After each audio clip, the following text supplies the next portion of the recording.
Bharatiya Janata party के लखनऊ जनपद के अध्यक्ष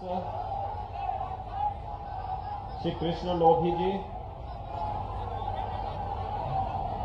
ब्लॉक प्रमुख काकोरी श्रीमती नीतू यादव जी, प्रदेश सह संयोजक स्थानीय निकाय प्रकोष्ठ चतुर दीक्षित जी, विधानसभा के संयोजक श्री पुरुषोत्तम पुरी जी, महामंत्री पिछड़ा वर्ग मोर्चा रामशंकर राजपूत जी, त्रिलोक अधिकारी जी, आशीष शर्मा जी, अजय सोनी जी, कपिल सोनी जी, पार्षद विजय भुर्जी जी, संतोष राय जी, श्रीमती साधना वर्मा जी, शिव कुमार यादव जी, व्यापार मंडल के अध्यक्ष हिमांशु गुप्ता जी और भारतीय जनता पार्टी के लखनऊ पश्चिम विधानसभा सीट से लोकप्रिय प्रत्याशी श्री अंजनी श्रीवास्तव जी और उपस्थित भाइयों बहनों, आज लखनऊ पश्चिम की इस विधानसभा सीट पर भारतीय जनता पार्टी के प्रत्याशी के समर्थन में आप सबसे अपील करने के लिए मैं विशेष रूप से यहां पर आया हूं। भाइयों बहनों, अब तक 2 चरणों के मतदान संपन्न हो चुके हैं और 2 चरणों के मतदान के रुझान इस बात को स्पष्ट प्रदर्शित करते हैं कि उत्तर प्रदेश में जब 10 मार्च को उत्तर प्रदेश विधानसभा के चुनाव परिणाम सामने आएंगे तो भारतीय जनता पार्टी प्रचंड बहुमत की सरकार प्रदेश के अंदर बनाएगी। कल भाइयों बहनों तीसरे चरण का मतदान होना है। 59 सीटों पर 16 जनपदों में कल मतदान होगा और मैं विश्वास के साथ कह सकता हूं कि जनता जनार्दन का जो आशीर्वाद भारतीय जनता पार्टी के प्रत्याशियों को प्राप्त हो रहा है, जब चुनाव परिणाम आएंगे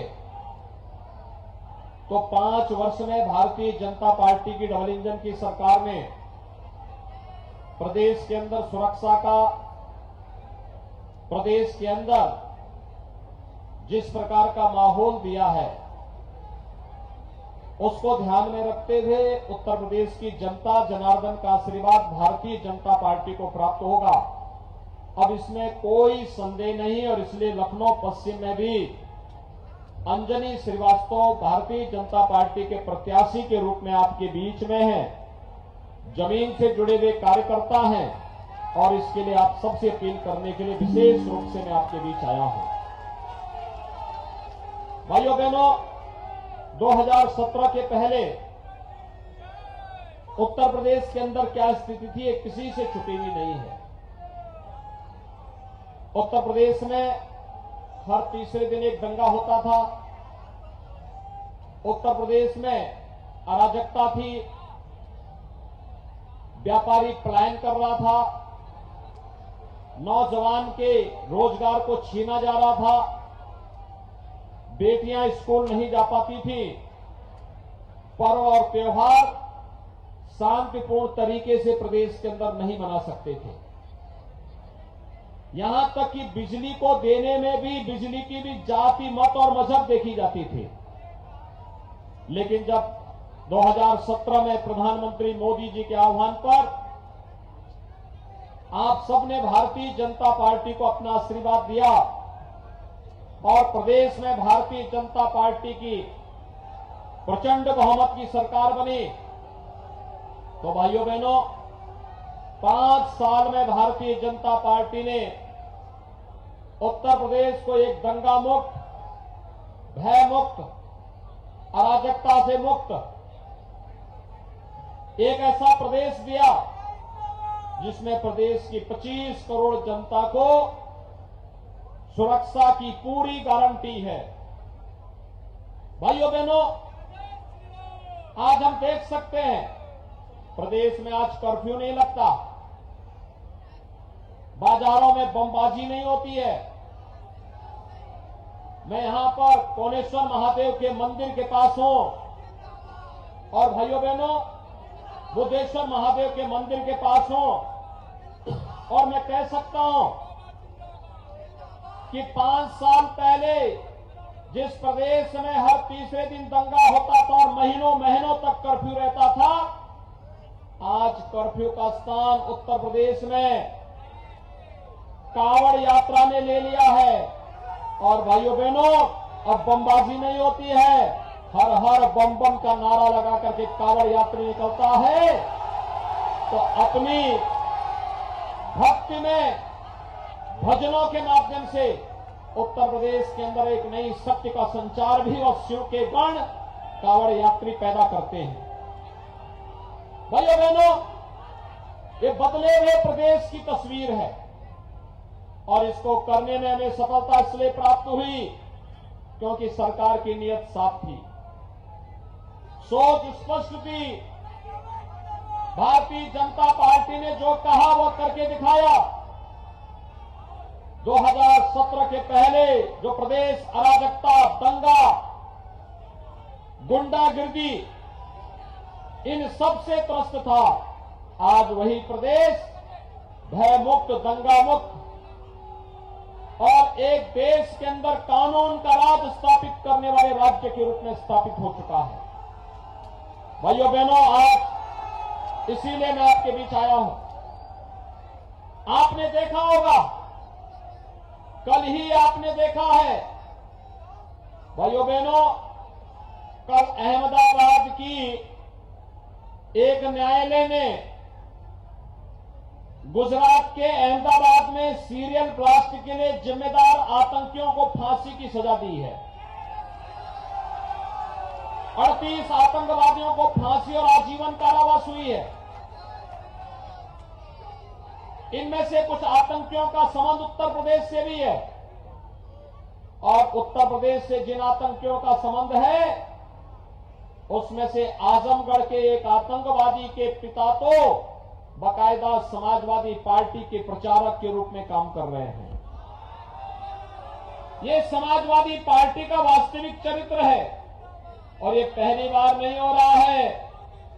याद करिए 2013 में जब समाजवादी पार्टी ने प्रदेश में घोषित आतंकियों के मुकदमों को वापस लेने की कुत्सित चेष्टा की थी, अगर न्यायालय उस समय उसको स्थगन आदेश नहीं देती तो ये सभी आतंकी पूरे प्रदेश के अंदर जगह जगह विस्फोट करके आतंक का एक माहौल पैदा कर रहे होते।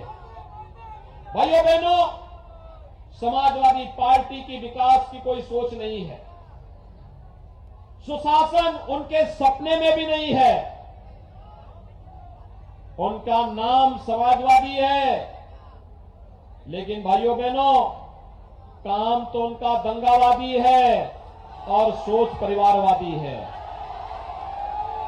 वे विकास नहीं कर सकते, विकास उनके एजेंडे का हिस्सा ही नहीं है। भारतीय जनता पार्टी ने प्रधानमंत्री मोदी जी के सबका साथ सबके विकास के मंत्र को अंगीकार करके बिना भेदभाव के विकास की योजनाओं को गांव हो या शहर, हर गरीब, हर किसान, हर नौजवान, हर महिला और समाज के प्रत्येक व्यक्ति तक देने का कार्य किया।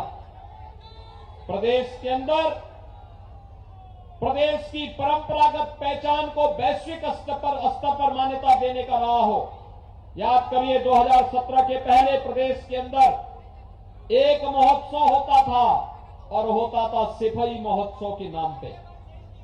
आज भाइयों बहनों, उत्तर प्रदेश के अंदर जो महोत्सव आयोजित होते हैं ये उत्तर प्रदेश को नई पहचान दिलाते हैं। लखनऊ में हम आयोजित करते हैं उत्तर प्रदेश की स्थापना दिवस का महोत्सव। याद करिए 24 जनवरी 1950 को उत्तर प्रदेश अस्तित्व में आया था।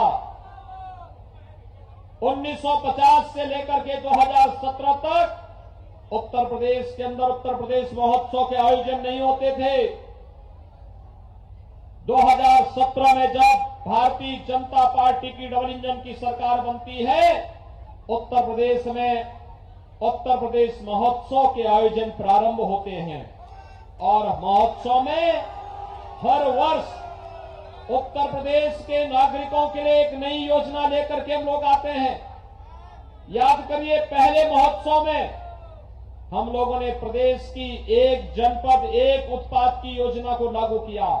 आज उत्तर प्रदेश की एक जनपद एक उत्पाद की योजना उत्तर प्रदेश की ब्रांड तो बनी है, भारत सरकार के केंद्रीय बजट का भी ये हिस्सा बना है और इसने उत्तर प्रदेश के अंदर भाइयों बहनों 60 लाख नौजवानों को नौकरियां दी हैं और रोजगार की सुविधा उपलब्ध करवाई है।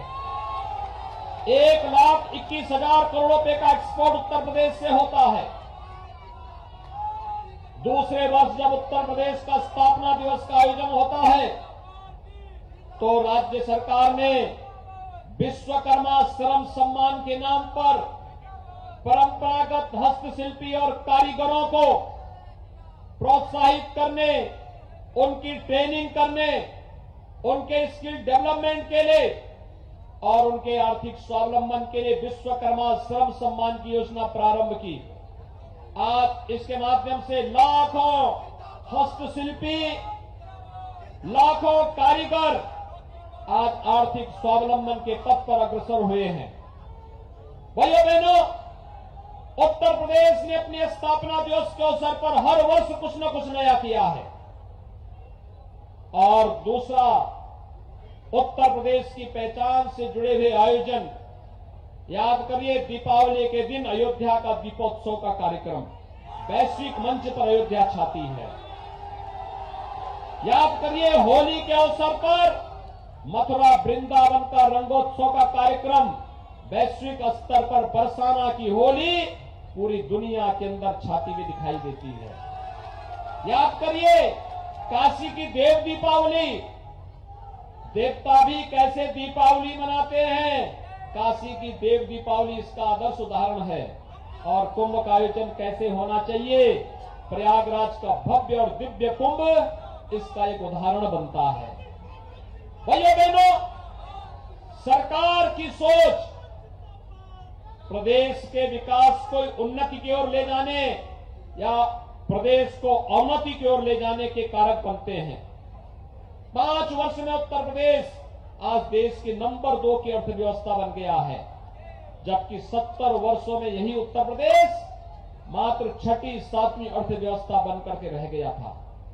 आज उत्तर प्रदेश एक नई विकास की प्रक्रिया के साथ जुड़ रहा है और लखनऊ प्रदेश की राजधानी के साथ साथ आज यहां पर चल रही विकास की परियोजनाएं, लखनऊ का मेट्रो हो, लखनऊ के एयरपोर्ट का मोसी एयरपोर्ट के आधुनिकीकरण के कार्यक्रम का हो, लखनऊ में किसान पथ के कार्यक्रम को आगे बढ़ाने का हो, या लखनऊ की बेहतर कनेक्टिविटी, लखनऊ आगरा, लखनऊ कानपुर के बीच एक ग्रीनफील्ड एक्सप्रेसवे के निर्माण की कार्रवाई को आगे बढ़ाने का कार्य हो, या फिर लखनऊ में बेहतरीन सुविधा उपलब्ध कराने का कार्य। आपने देखा होगा वर्तमान में पूरी दुनिया इस सदी की सबसे बड़ी महामारी का सामना कर रही है। एक कोरोना महामारी है। भाइयों बहनों, कोरोना महामारी ने दुनिया के अंदर लाखों लोगों की जान ले ली है। हर उस व्यक्ति के प्रति जिसने कोरोना में अपने प्रियजनों को खोया है, हमारी संवेदना है।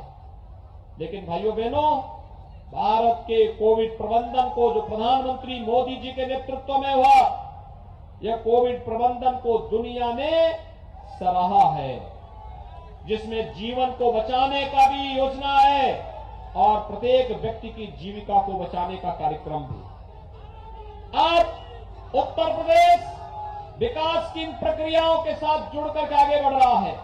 फ्री में टेस्ट, फ्री में उपचार, फ्री में वैक्सीन, सबको वैक्सीन, तो हर गरीब के लिए फ्री में राशन की व्यवस्था भी कोविड प्रबंधन का हिस्सा बना है।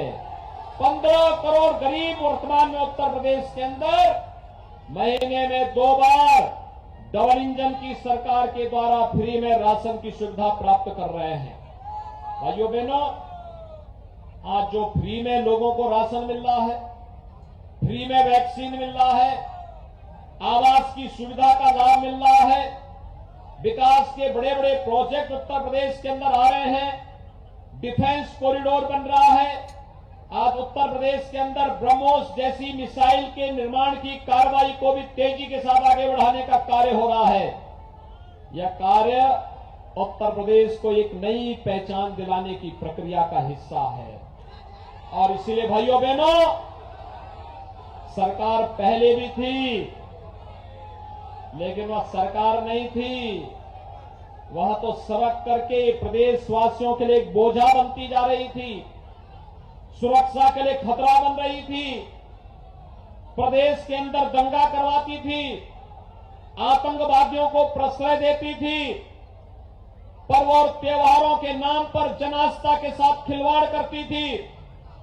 मैं आपसे पूछना चाहता हूं, आखिर अयोध्या में मर्यादा पुरुषोत्तम भगवान श्री राम के भव्य मंदिर के निर्माण के कार्यक्रम को कौन आगे लेकर के गया? क्या सपा, बसपा और कांग्रेस की सरकार में संभव था? राम भक्तों पर गोली चलाने वाले या राम मंदिर पर ताला लगाने वाले कभी भाइयों बहनों राम मंदिर का निर्माण नहीं कर सकते थे। अयोध्या में राम मंदिर के निर्माण के कार्यक्रम को कोई लेके आगे बढ़ा तो वह भारतीय जनता पार्टी की डबल इंजन की सरकार है। और प्रधानमंत्री मोदी जी ने तो कोरोना कालखंड में 5 अगस्त 2020 को अयोध्या में श्री राम जन्मभूमि पर भगवान राम के भव्य मंदिर के निर्माण के कार्यक्रम को आगे बढ़ा दिया है। ये वही प्रदेश है जिस प्रदेश में युवाओं के साथ खिलवाड़ होता था, नौकरी निकलती थी और सत्ताधारी दल के चाचा भतीजा और महाभारत के सारे रिश्ते एक साथ अवैध वसूली के लिए निकल पड़ते थे। आज भाइयों बहनों, पारदर्शी भर्ती की प्रक्रिया में उत्तर प्रदेश के नौजवानों को सरकारी नौकरी मिल रही है।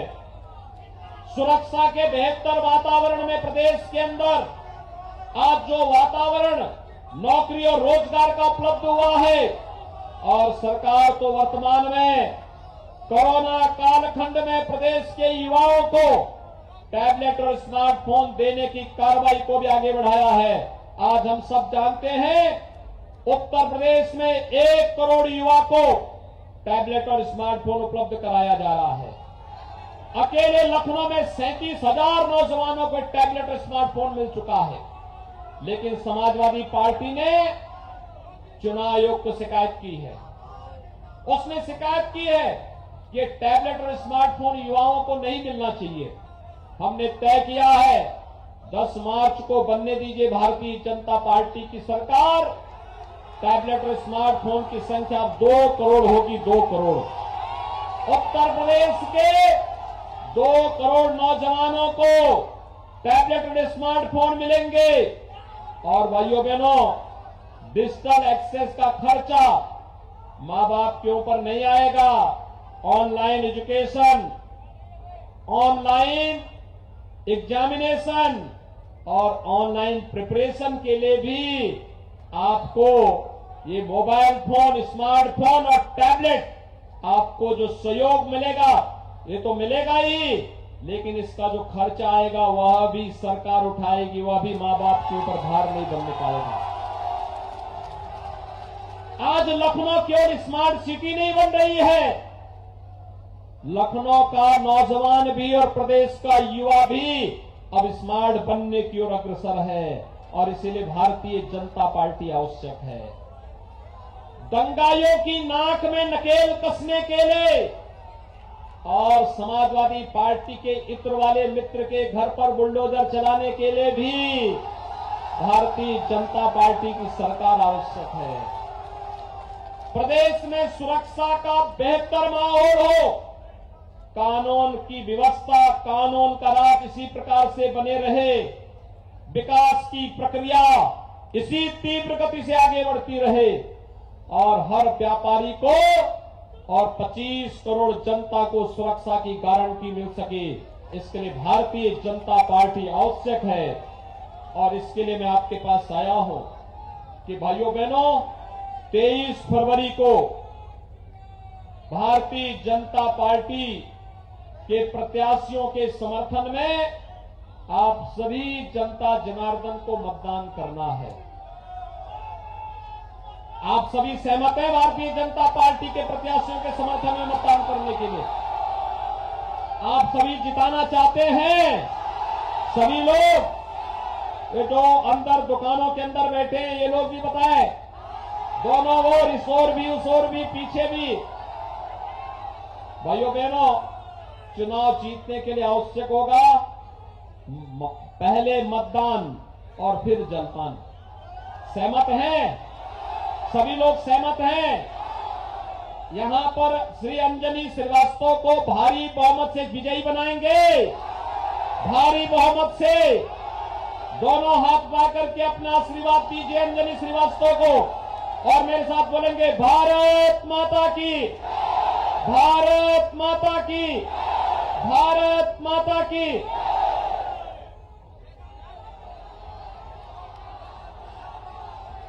बहुत बहुत धन्यवाद का माननीय मुख्यमंत्री जी। इस गीत के अंदर ये आपने